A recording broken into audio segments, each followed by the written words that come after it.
이 귀한 영감이 서려있는 이 말씀을 성령으로 깨닫게 해주셔서 우리의 실생활에 적용하여서 성령으로 살아가는 저희들 되게 하여 주옵소서. 예수님 이름으로 기도합니다. 아멘.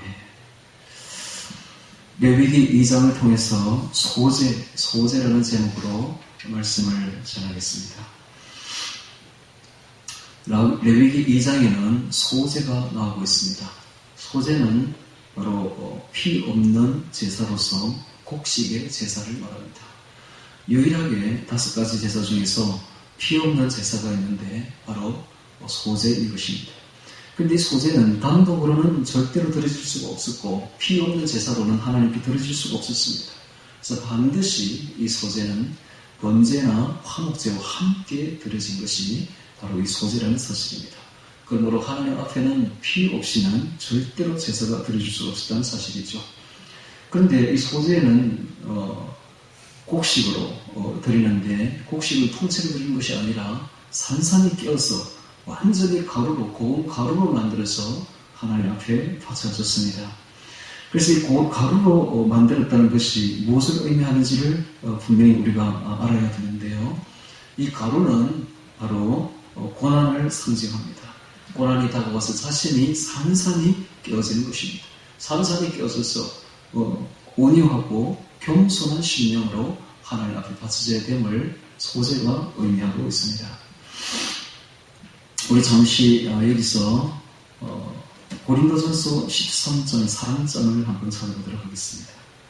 고린도전서 13장 사랑장을 찾겠습니다. 이 가루의 의미를 우리가 깨달을 수만 있다면 아주 성숙한 사람이 됩니다. 고난이 다가오면 사람이 성숙해져요. 아픈 만큼 성숙해지는데 어떻게 성숙해지는지를 성경은 말하고 있는데요. 고린도전서 13장 4절부터 보면 사랑은 오래 참고 사랑은 온유하며 사랑은 투기하는 자가 되지 아니하며 사랑은 자랑하지 아니하며 교만하지 아니하며 무례히 힘치 아니하며 자기의 유익을 구하지 아니하며 썩내지 아니하며 악한 것을 생각하지 아니하며 불의를 기뻐하지 아니하며 진리와 함께 기뻐하고 모든 것을 참으며 모든 것을 믿으며 모든 것을 바라며 모든 것을 견딥니다. 바보 아닙니까? 네, 딱 그렇게 느껴지죠? 이런 사람 우리가 많이 만난다면 이 사람은 사람이 썩도 없고 이 사람이 뭐 이런 사람이 다 있냐 이게 사람이 죽었나 이 사람이 싶으죠. 그래요. 이게 바로 가루입니다. 이렇게 되면 이게 완전히 성숙한 사람이 되는 거예요. 그리스도인이 이 정도의 분량까지 오른다면 대단한 신앙인 것입니다. 예수님이 딱 이랬어요. 예수님의 삶 자체가 이런 삶이었습니다. 온유, 겸손한 삶, 썩내지 않는 삶, 교만하지 않는 삶, 무례히 행치 않는 삶, 자기의 유익을 구하지 않는 삶, 모든 것을 참는 삶, 모든 것을 믿는 삶, 모든 것을 바라고 모든 것을 견디는 삶이었습니다. 자, 그래서 이 소재는 번제와 아주 대조되는데 번제가 구원이라면 소재는 구원 이후의 삶을 말합니다. 구원도 우리의 일생에서 굉장히 가장 중요한 사건이지만 구원 이후의 삶도 엄청나게 중요합니다.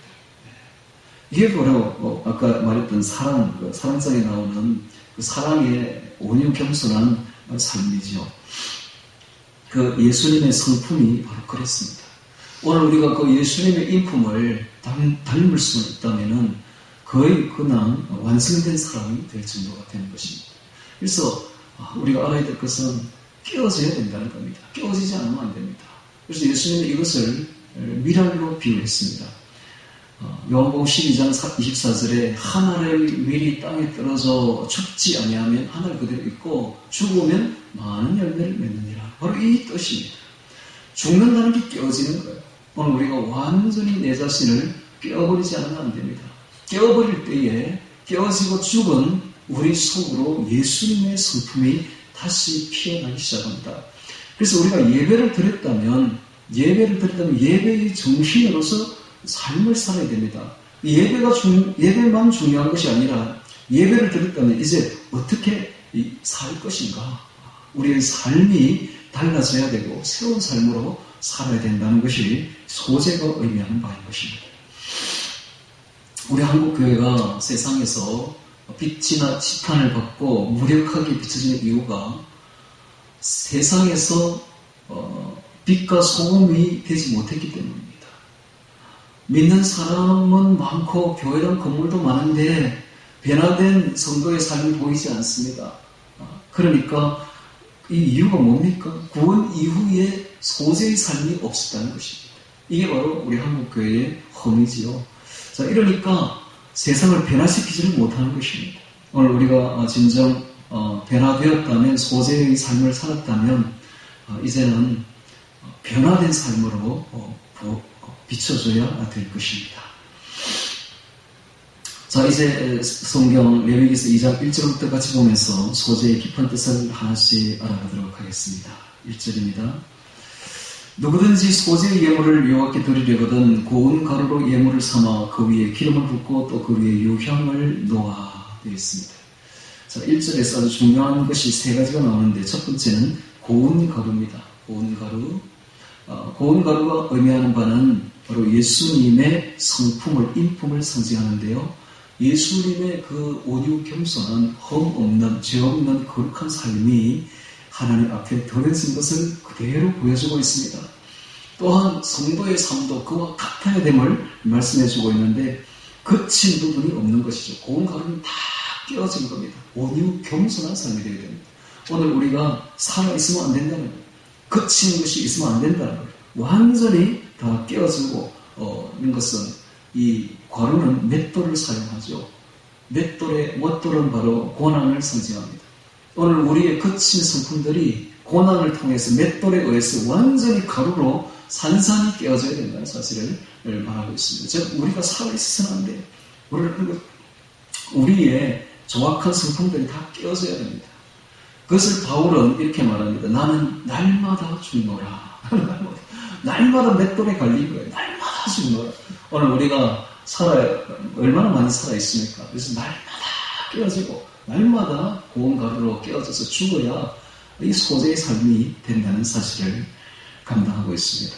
자, 이런 삶이 되기 위해서는 반드시 고난이, 맷돌이 필요합니다. 그래서 하나님은 고난을 사용하셔서 우리를 매일매일 모를 깎고 해서 가루로 만들어간다는 사실입니다. 이것이 바로 예수님의 성품이에요. 이것이 바로 최고의 장이라고 이끌어지는 고린도서 13장에 나오는 그 모습입니다. 가장 성숙된 신앙인의 모습, 바로 사랑의 그 모습이 그렇게 비춰지지 않습니까? 오늘 우리가 그런 삶을 살아야 된다는 사실을 가르쳐 줍니다. 두 번째, 그 위에 보면 예물을 삼고 그 위에 기름을 붓고, 기름이 나오고 있습니다. 이 기름은 바로 올리브유, 감람유를 말하는데 이 기름이 바로 성령을 뜻합니다. 성령. 자, 예수님의 일생은 성령의 기름 부으심을 받은 삶입니다. 그래서 기름 부음 받은 자라는 뜻으로 그리스도라고 부르죠. 메시아, 그리스도. 자, 예수님은 성령으로 잉태되어 이 땅에 태어났습니다. 그리고 공생애의 시작할 때부터 침례를 받을 때에, 세례를 받을 때에 하늘문이 열리고 성령이 비둘기같이 성령님이 임하셨습니다. 그리고 예수님은 첫 설교를 나사렛 회당에서 했는데 누가복음 4장 17절 18절에 보면 이렇게 기록되어 있습니다. 그때 예수님이 그 회당에 들어가서 이사야의 글을 이렇게 읽습니다. 이사야의 글에 어떻게 적혀있느냐?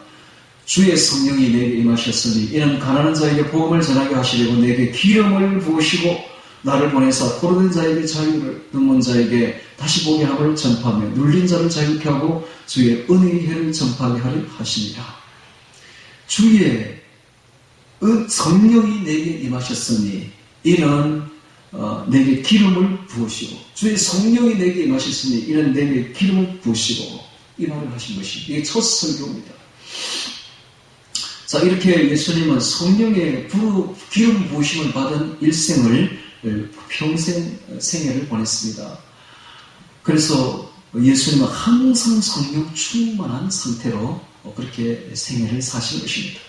또한 거기 보면은 유향이 나오고 있습니다. 이 유향은 향을 말하는데 유향, 하나님 앞에 분향하는 것이죠.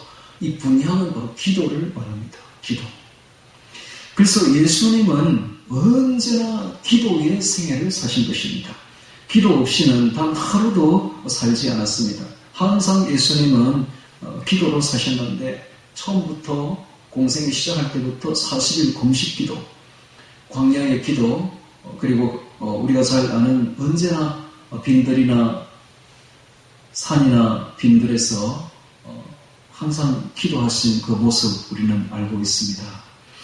그래서 언제나 예수님은 기도로서 받쳐진 삶이었습니다. 예수님의 생애를 보면 성령에 이끌리는 삶이었고 기도하는 삶이었습니다. 자, 이렇게 기도가 예수님의 삶의 그 특징인데요. 자, 오늘 우리도 기도해야 됩니다. 그리고 기도하면서 성령으로 충만해야 됩니다. 자, 어떤 분은 이렇게 말을 해요. 내가 기도하지 않고 성령 충만하지 않을 때는 말을 하지 않으려고 애를 씁니다. 말을 하면은 만약 그때 기도 없고 성령 없을 때 말을 하면 세상 사람과 다를 바가 하나도 없다. 성도가 성도로서의 특징을 나타내려면 반드시 성령 충만해야 되고 기도가 충만한 상태가 되어야만이 말을 해야 된다. 라고 말을 합니다. 사람 배우는 말이지요. 오늘 우리가 그래야 됩니다. 그래서 우리도 항상 예수님처럼 성령 충만한 상태를 유지해야 되며 항상 아침 저녁으로 기도해서 성령이 충만한 상태로 가야 되는 것입니다. 이것이 예수님의 생애였고 우리의 생애가 되어야 됩니다. 그것이 바로 유향이 의미하고 있습니다. 자, 2절에 보겠습니다. 유향을 놓아 아론의 자손 제사장들에게 가져올 것이요 제사장은 그 고운 기름 가루 한 줌과 그 모든 유향을 채하여 기념물로 단 위에 불사를 지니 이는 화제라 여호와께 향기로운 냄새니라. 자, 우리가 기도로서 그리고 성령 충만으로서 일생을 살아가게 되면 그 일생 자체가 하나님께 바쳐지는 향기로운 냄새가 된다는 거예요. 향기로운 제물이 된다는 것입니다. 그 소제물에 남은 것은 아론과 그 자손에게 돌릴지니 이는 여호와의 화제 중에 지극히 거룩한 것입니다. 지극히 거룩한 것입니다. 이걸 굉장히 강조를 하고 있는데요. 자, 지극히 거룩한 제사 둘이 있습니다. 바로 번제와 소제입니다. 이 번제와 소제는 다른 제사 중에서도 가장 지극히 거룩한 제사인데 그래서 아침 저녁으로 매일 드려진 제사가 번제와 소제입니다. 왜냐하면 이 제사는 지극히 거룩하기 때문입니다. 자, 이것이 무엇을 의미할까요? 나중에 보면 아침과 저녁에 드리라는 말이 있습니다. 이것은 무엇을 의미할까요? 자, 우리의 일생에 있어서 생에서 단 하루를 이렇게 보면 아침에 기도하고 성령 충만해야 됩니다. 아침에 성경 말씀 읽고 성령으로 충만하고 기도하고 찬송으로 시작해야 됩니다. 그러면 이 효과가 어디까지 가느냐? 저녁까지 유지가 되어갑니다. 근데 저녁쯤 되면 이게 이제 사라져요. 그때 다시 한 번 더 기도해야 됩니다. 기도하면서 성령을 충만하게 받아야 됩니다. 그러면 하루가 온전히 성령 충만으로 이어진다는 사실이죠. 그래서 이 아침 제사와 저녁 제사가 이렇게 중요한 것입니다. 시편 141편 2절에도 나의 기도가 주의 앞에 분향함과 같이 되며 나의 손드는 것이 저녁 제사같이 되게 하소서. 즉 기도가 제사와 그대로 정신이 이어져 있다는 것을 다윗이 말하고 있습니다. 오늘 우리가 기도하는 것은 옛날에 구약시대에 제사 드리는 것과 똑같습니다. 그래서 아침 저녁으로 제사 드리고 했듯이 번제와 소제를 드렸듯이 오늘 우리가 매일매일 아침 저녁으로 기도해야 된다는 사실을 가르쳐주고 있습니다. 지극히 거룩한 것입니다. 자, 4절에 보겠습니다. 4절에는 이 소제를 세 가지의 방법으로 하늘 앞에 드리는 것을 보여주고 있습니다. 첫 번째는 화덕에 굽고, 두 번째 5절에 번철에 붙이고, 그 다음에 세 번째는 7절에 솥에 삶은 것으로 이렇게 드려집니다. 이 가루니까, 밀가루니까, 이 밀가루는 여러 가지 용도로도 얼마든지 떡을 만들 수가 있죠. 자, 첫 번째 4절에 봅니다. 내가 화덕에 구운 것으로 소제의 예물을 드리려거든 고운 가루 위에 기름을 섞어 만든 무교병이나 기름을 바른 무교 정명을 드릴 것이요 5절에 번철에 붙인 것으로 소재의 예물을 드리려거든 고운 가루에 누룩을 넣지 말고 기름을 섞어 고운 가루로 조각으로 나누고 그 위에 기름을 부을지니 이는 소재니라. 7절에 내가 속해 삶은 것으로 소재를 드리거든 고운 가루와 기름을 섞어 만들지니라. 세 가지 방법이 나오고 있습니다. 이것은 하나님으로부터 내려오는 은사가 각각 다양하다는 것과 우리의 삶 자체가 아주 다양하다는 것과 우리의 드림이, 우리의 헌신이 그 은사에 따라서 다양하게 나타남을 말해주고 있습니다.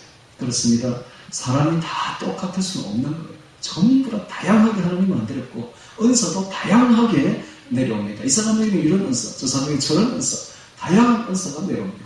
그러나 하나님 그 모든 은사대로 우리의 헌신대로 다 받으신다는 거예요. 절대로 한 교회 같이 있는 성도들이 같을 수 없는 거예요. 다를수록 좋습니다. 다양하게 하나님께 바쳐져야 된다는 사실입니다. 자, 그런데 5절에 보니까 누룩을 넣지 말고 라는 말이 나오고 있죠. 누룩. 자, 누룩은 바로 죄를 상징합니다. 고린도전서 5장 7절에 8절에 보면 너희는 누룩 없는 자인데 새 덩어리가 되기 위하여 묵은 누룩을 내버리라 라고 말함으로써 누룩은 죄를 상징하고 있습니다. 즉 예배 이후의 삶은 바로 예배의 연장입니다. 우리가 정말로 예배를 드렸다면 그 결과는 예배 드리는 삶이 펼쳐져야 되는데 그 삶은 바로 죄 없는 삶, 즉 누룩 없는 삶, 죄나 악을 제거한 삶이 되어야 됨을 말하고 있습니다. 8절에 보겠습니다. 너는 이것들을 만든 소재물을 여호와께로 가져다가 제사장에게 줄 것이요 제사장은 그것을 단으로 가져다가 그 소재물 중에서 기념할 것을 취하여 담 위에 불사를 지니 이는 화제라 여호와께 향기로운 냄새니라. 소재물에 남은 것은 아론과 그 자손에게 돌릴지니 이는 여호와의 화제 중에 지극히 거룩한 것이니라. 자, 남은 것은 제사장이 먹을 수 있었습니다. 11절에 물은 너희가 여호와께 드리는 소재물에는 모두 누룩을 넣지 말지니 너희가 누룩이나 꿀을 여호와께 화제로 드려 사르지 못할지니라. 꿀이 나오고 있습니다. 누룩은 죄를 상징하고 꿀은 무엇일까요? 꿀은 바로 죄악의 쾌락을 말합니다. 죄를 사람들이 왜 범하는가? 범할 수밖에 없는 이유가 있습니다. 죄에는 쾌락이 있습니다. 재미가 있습니다. 왜 죄를 짓는가? 쾌락이 있기 때문에, 재미가 있기 때문입니다. 그러나 그 죄의 낙은 지극히 잠깐입니다.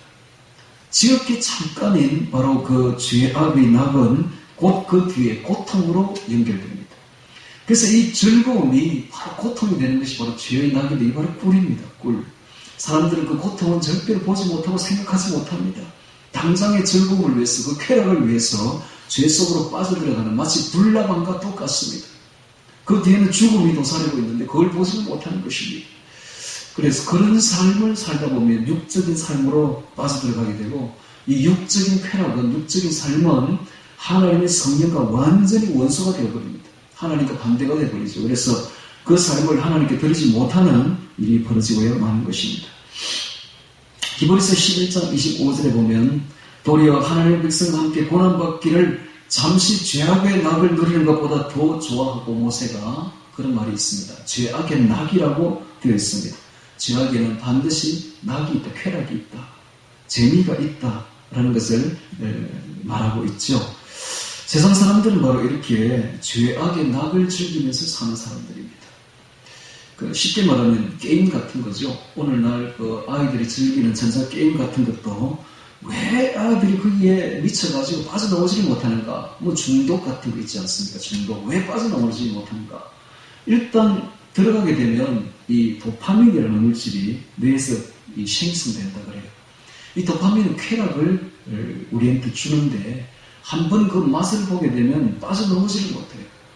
그래서 계속 게임에 몰두하게 되는 것입니다. 이게 중독이 되는 것이 게임 중독. 담배나 술이나 뭐 마약이나 뭐 도박이나 이런 것도 마찬가지입니다. 어떤 그 중독이 되게 되면 도파민이라는 물질이 나와서 사람을 완전히 거기 빠져들게 만들어서 완전 폐인으로 만들어버리는 것이죠. 이게 바로 꿀이 의미하는 바입니다. 오늘 우리 성도가 이 꿀에서 벗어나야 돼요. 성도는, 예배를 드린 성도는 세상의 즐거움에서 빠져나와야 됩니다. 잠시 죄악의 낙에서 빠져나오는 이 바로 모세의 글 같은 길 아닙니까? 모세는 애굽의 그 모든 영화를 다 버리고 광야에서 함께 고난받기를 더 즐거워한 분입니다. 오늘 우리도 세상 문화가 주는 즐거움을 다 버리고서 주님과 함께 고난받는 삶을 걸어가야 될 것입니다. 자, 다시 또 12절에 보겠습니다.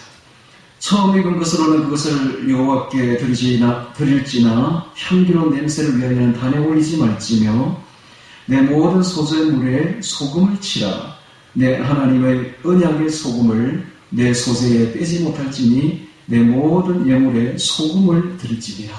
소재물에는 반드시 소금을 치라 라고 말하고 있습니다.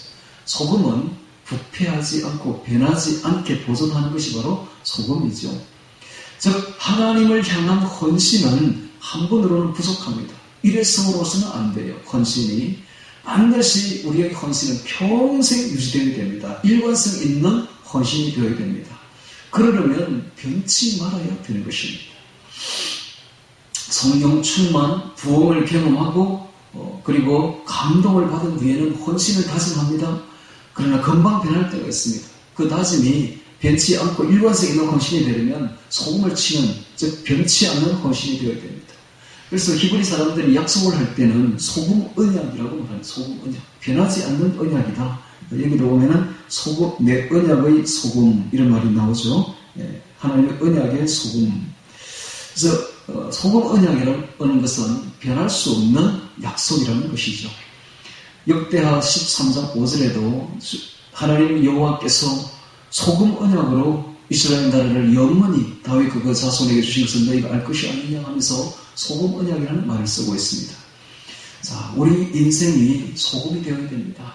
세상의 소금과 빛의 역할을 감당해야 됩니다. 그런데 소금이 맛을 잃어버리면, 맛있는 소금이 되면 어떻게 됩니까? 내가 버리게 되고 사람들의 발에 밟히게 되는 것이죠. 천국 성도들이 밟히는 것은 왜냐하면 소금의 맛을, 짠맛을 잃어버렸기 때문입니다. 즉 거룩함을 잃어버렸기 때문입니다. 거룩한 그 정체성을 잃어버렸기 때문에 소금의 발에 밟히게 되는 것이죠.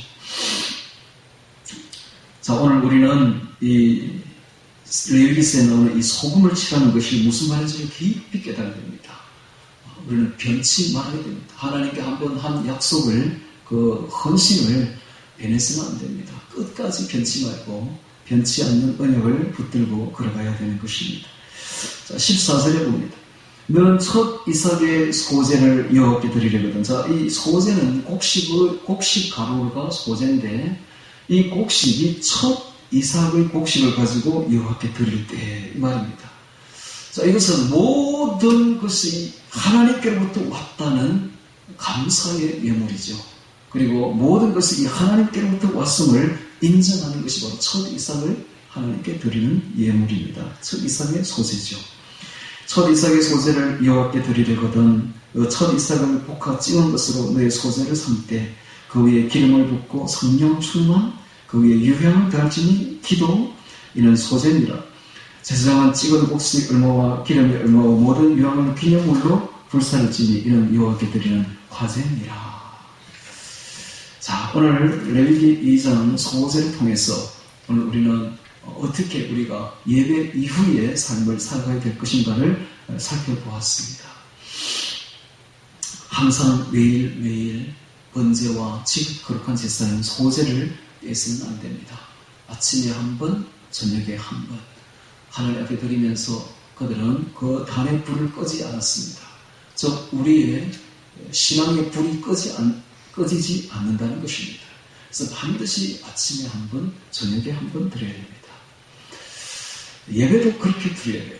예배도, 주일 예배도 아침에 한 번, 저녁에 한 번 드려야 됩니다. 아침에 드렸는데 점심때 드리고 이건 성경에 안 맞는 거예요. 성경은 항상 아침에 한 번, 저녁에 한 번. 그래서 그 번제의 불이 꺼지지 않도록 감금하라라고 되어 있습니다. 그렇게 해야 돼요. 아침에 한 번 드리고 또 꺼질만 하면 저녁에 한 번 드려서 우리의 신앙의 불이 꺼지지 않도록 감금해야 됩니다. 드릴 때는 반드시 번제와 소제를 함께 드리라고 되어 있습니다. 우리는 예배도 중요하지만 예배 이후의 삶도 굉장히 중요합니다. 그래서 로마서 12장 1절에는 너희 몸을 하나님이 기뻐하시는 거룩한 삶 제사로 드리라 라고 말하지 않습니까? 죄와 악을 이기고 자신을 지키고 기도로서 거룩한 삶을 사는 것, 이것이 바로 영적 예배인 것입니다. 기도로서 거룩한 삶을 살아야 됩니다. 우리가 하나님께 기도할 때 우리는 거룩해지고 거룩한 삶을 살게 되는 것입니다.